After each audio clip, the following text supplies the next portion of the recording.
बहुत समय पहले की बात है। एक छोटे से गांव के पास एक अद्भुत सोने की नगरी थी। इस नगरी का नाम रत्नपुर था, जहां हर चीज सोने से बनी होती थी। रत्नपुर के लोग अपनी नगरी को समृद्धि और सुख शांति की नगरी मानते थे।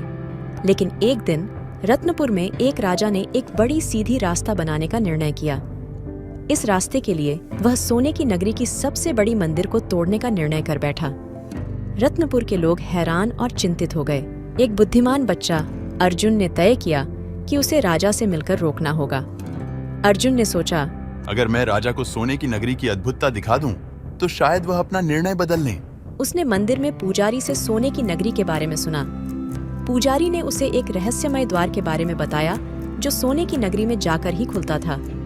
अर्जुन ने मंदिर के बाहर खड़ा होकर राजा को बुलाया और बताया कि उसे सोने की नगरी दिखाई जा सकती है, लेकिन उसे मंदिर के द्वार से ही जाना होगा। राजा को रोचकता आई और उसने अर्जुन को साथ लेकर मंदिर की ओर बढ़ते हुए कहा, यह तो बहुत ही रहस्यमय है। यह तो सचमुच अद्भुत है। मैंने एक गलत निर्णय किया है। इस पर अर्जुन ने कहा, राजा, हर बार आपको एक बात ध्यान में रखनी चाहिए कि हर चीज का सौंदर्य मात्र सामान्य चीजों की बाहर तक ही नहीं होता। राजा ने आत्मसमर्पण से कहा, तुमने मेरी गलती को सुधार दिया है अर्जुन। राजा ने रत्नपुर के लोगों से माफी मांगी और उनसे नगरी की सुरक्षा के लिए भी वादा किया। अर्जुन ने राजा को धन्यवाद दिया और कहा, जीवन में सच्चे सौंदर्य को देखने के लिए हमें बहुत बार विचार करना पड़ता है। और इस प्रकार अर्जुन ने रत्नपुर को सच्चे सौंदर्य की महत्ता सिखाई।